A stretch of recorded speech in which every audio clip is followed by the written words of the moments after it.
Hello yogis! Okay, this video is on wearables, like these things. Okay, so basically which metrics matter when using metrics for health. Not specifically for training and performance, but for general health. Okay, obviously this is from a training perspective because health is more comprehensive than just physical metrics as we can read from our wearables. Okay, so moving on. Okay, so smart watches are popular. They're really a big thing right now, and at the moment I have a Garmin thingamy, and once I had a Fitbit for a while, for a few years.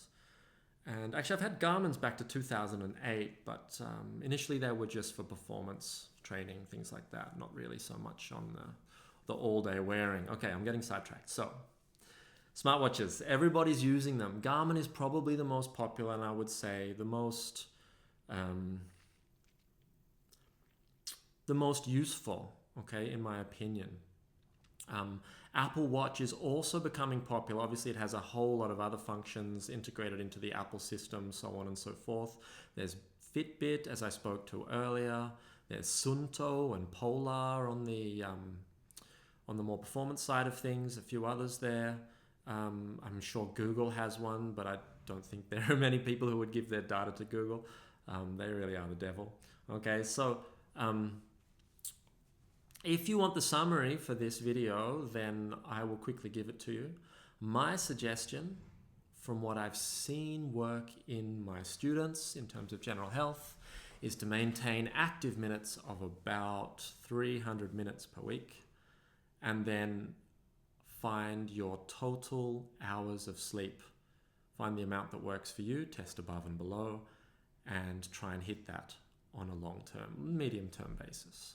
Okay, that's the summary. So active minutes and then average length of sleep. Okay, now I think we'll go through individual metrics and talk about what's good and what's not and what to look out for. So, okay, let's talk about what these things show. First of all, what is useful in a metric? Okay, a metric is useful if it drives reasonable behaviors, okay? And if it doesn't introduce stress. These two specific things I would say are most important. Driving reasonable behaviors means if it encourages you to have a more active lifestyle, if that's what you need, if it encourages you to rest more, if that's what you need, if it encourages you to generally be healthier, but not to an extreme level. So for example, an extreme level would be, imagine if it was 11 p.m. and you decided to nip around the block just to get your steps. Okay, that's clearly not healthy. You should be sleeping, right? Or if on a Sunday night you had to get your staircases, and so you're running up and down the staircase. Okay, that's silly. Okay. The other thing to be careful about is if they induce stress. So if your metric is causing you to worry, then it's not useful to you. Get rid of that metric. Okay. If you're trying to hit more points in whatever your system is, rather than just be happy, then that's not helping you either. Okay. So those are the two main things. Does it drive reasonable behaviors? And does it, well, try and make sure it doesn't introduce any stress into your system. Okay. So, what are the metrics we're going to go through? Well, let's just go through a list of the typical ones that are shown on these watches, okay? Or rings. There's the Oura Ring, which is popular too at the moment. Okay. First of all, steps. What is a pedometer? What is a step counter? Well, a step counter is literally counting the amount of steps you take or close enough to it in a day. Now, is that good for you? It may be. Counting steps is very useful for someone who does not have an active lifestyle. Okay. There are great metrics, and there are many people who over the last few years have been making sure they get their 10,000 steps a day, 12,000 steps a day, whatever it is. There are associated problems with steps. Some people can't walk. That's obvious. But for the majority of people who can, it might not be your most efficient use of time. Getting 10,000 or 12,000 steps, especially through walking, is a very time-intensive, time-expensive process. So if you already have a lot of activity or you already have a very busy lifestyle, then that's costing you a lot of time, okay, to get those steps. The other thing is steps in general is one form of exercise, it's legs, okay? And it may not be what you need, okay? Other times it's completely inappropriate. I live in Malmo, and here I get around mostly cycling. So steps is not a useful measure for me because I might spend, I'm guessing, 40 minutes a day on the bicycle at an average, maybe half an hour. Yeah, 40 minutes I'd say as an average each day on the bicycle. And so if I were to add stepping on top of that, it would not be an appropriate measure. Okay. Next, stress. Or I think, yeah, I'll start with stress here. And in my watch, it gives me a score out of 100. And here's a key point. Any data that is scored out of 100 cannot be trusted. Less so with the Garmin's because they come from a performance background. But anything that comes from an everyday use or an app background, such as the Apple Watch, okay, that's main point is to make sure that you put more attention into this device. Okay, they have learnt that the best thing to do is to find a metric and then score it out of 100 and try and put you somewhere above 50%. So between 60 to 90, I think, is the key point to make sure you keep your eyes on that metric. That means by definition that the metric is bullshit. There is nothing in this world that scores out of 100. It's all fake. Okay? 100 is a made-up number. So if you're actually looking for something that's important, okay, if there's some made-up number out of 100, throw it aside and think about, well, what's that actually measuring? The stress number that comes out of my Garmin, they're taking off a weighted average of the heart rate variability numbers that they calculate throughout my day. Okay, and that's completely random from when it decides to ping up, and because it saves battery, it doesn't do it all the time. When it decides to ping up and actually measure something. Okay, so that's stress. Another one of them is body battery. It's a lot of junk.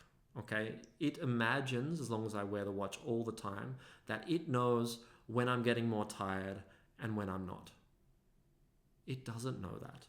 It doesn't know that some forms of energy use is completely unrelated to heart rate, such as a 1 rep max, for example. And some things that induce a high heart rate, such as watching a scary movie, okay, don't do any energy use at all. Okay, they're actually relaxing. So that's not useful either. Okay, another one, staircases. Well, that just sounds ridiculous.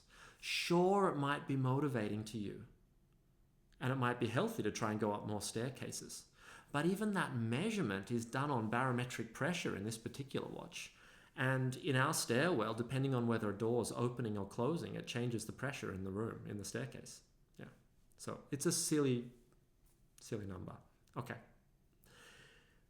Other ones have strange, fake biological age calculations. I checked just before this, and it says to me, your age is 42, but your biological age is 37. And if you work hard, if you lose some more weight, now I obviously don't need to lose weight, I'm maybe underweight if anything, you could get it down to 36.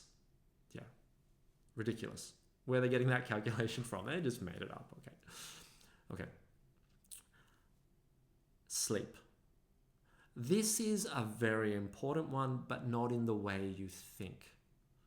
My watch gives me a sleep score out of 100. I can have a look actually and see what I got last night on the little thingy. I don't know if you can see that. It says I got 81.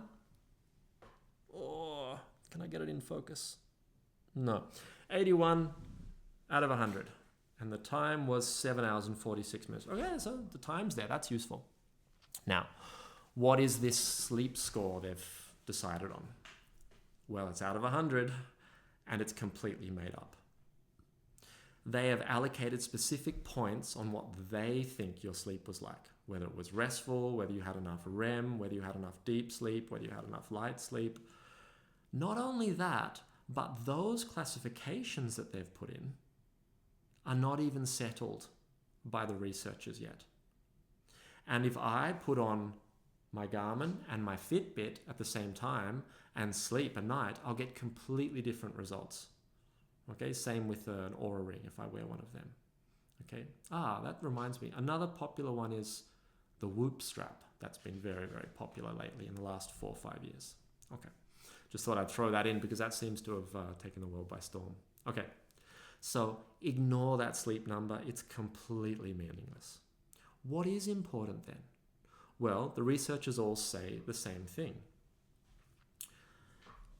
Make sure you're sleeping in good conditions, that you get restful sleep, okay? That you have good sleep hygiene, okay?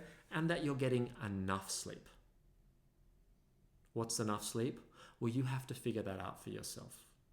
I'm still testing on this, but I've pretty much figured out that it's 7.5 hours on a long-term basis for me. It might be more for you, it might be 8 hours, it might be 8.5, it might be less, it might be 7 hours, okay? So, enough time in sleep. Now also, check that your watch is measuring your sleep correctly. You can do this by just keeping an eye on the time on your watch when you're about to fall asleep, and then obviously when you wake up it's more easy, and see if it starts measuring earlier or later. I recently broke my Garmin, my 945, and they replaced it with a 955. And for some reason, this watch gives me less sleep. It seems to record my sleep starting 10, 15 minutes after the old watch did. Just random. It also gives me less steps. This could be because they have more accurate accelerometers in the model or whatever. But yeah, that difference doesn't mean that my sleep's changed, but yeah, it's quite obvious. Okay, so sleep time. Next is training data. Now, training data, so performance values, your VO2 max, all these sorts of things. Okay, how much time you've spent in functional threshold, aerobic threshold, all these sorts of things. Very useful for training, okay, if you're trying to get aerobic performance, but not useful just for an everyday person going about life. Okay, so you can ignore all that data. Okay, resting pulse rate. Some people find it useful, some people don't. Personally, my resting heart rate is pretty steady. It bounces between 57 and 64, something around that. Each year for the past 3 years, it's been 61, no change. And every time I go into India, it drops by about 5. I have no idea why it's 5 less in India, but for some reason, it's more like 54 to 57, that sort of range in India. Whereas in Sweden, it's much higher. Could be temperature, could be air, I don't know. Could be food, who knows? Okay. Resting heart rate for me doesn't work as a measure. It's a trailing measure to how well I've been lately. But one thing I do find useful is heart rate variability. The way my watch calculates heart rate variability, I don't like it. It doesn't work. So I've actually side-loaded a electrocardiogram into the monitor, and I've got a strap, and I do it that way. And I find that I get good HRV numbers that way. So that's useful for me, but not really available to everybody. Okay. Then there are other measures, some in the watch and some not in the watch, that people have been finding useful lately. So fasting glucose, body temperature, breath rate. I spoke about VO2 max. These ones, Yeah, some people, they're useful, they like them. I don't really see the point, okay? The wins are not big enough from this data. Yeah, if you're diabetic or pre-diabetic, well then get a CGM, okay, and have much more data on your glucose tolerance, right, rather than just doing a fasting. Okay. Although I will say, if you seem to struggle with that, then fasting and keeping that number around 60, under 60, that's probably a good idea. But that's not for most people watching this video. Okay. Let's go into the summary again, so that you can switch off here. And I think I'll do a short video, an addendum after this, just quickly going through my metrics. So if you want to just know what I tend to measure, then if that's interesting to you, you can listen to that. Okay. In summary, the two metrics that I think are actually important are the active minutes and sleep time. Now I'm going to specifically go into active minutes here. My watch says active minutes should be 150 per week. This is not enough. It's really nearly nothing.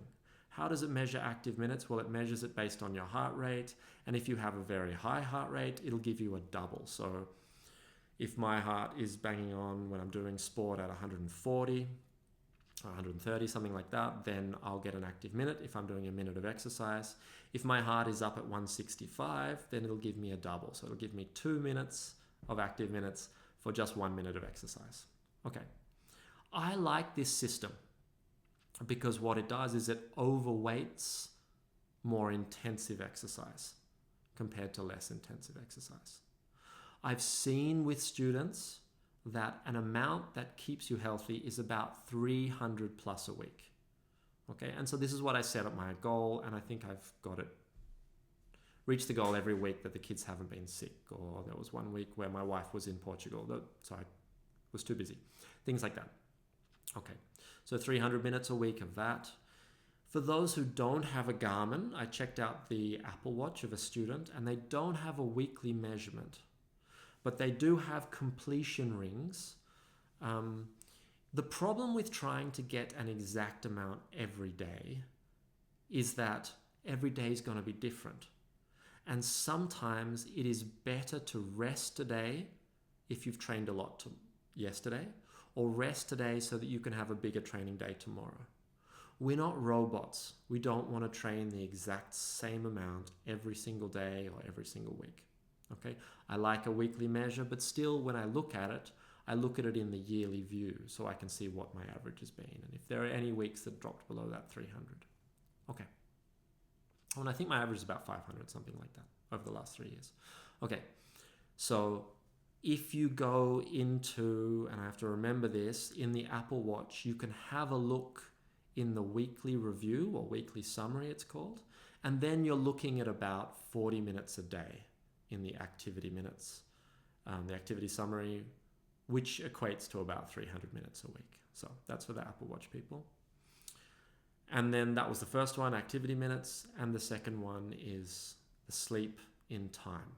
Find out what works for you by testing, and then use that amount to make sure you don't get chronically underslept. Okay, that's it for now. I'll see you on the mat. There'll be another video coming that I'll just quickly do a couple of minutes long to talk about my own metrics. Okay, bye yogis.